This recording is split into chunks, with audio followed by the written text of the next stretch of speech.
ভারতের প্রধানমন্ত্রী মানুষ না, বর্তমান পৃথিবীর নিকৃষ্ট মানব সন্তান, জঘন্য শয়তান, নরপশু।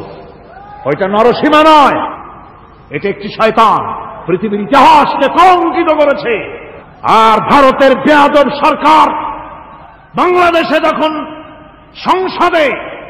সংসদে ভারতীয় এজেন্টদের প্রতিবাদের মোকাবেলায় যখন ভারতের এই কাজের নিন্দা জানানো হলো, ভারতের বেয়াদব সরকার তখন বলছে বাংলাদেশের গতিবিধির উপরে আমরা কড়া নজর রাখছি।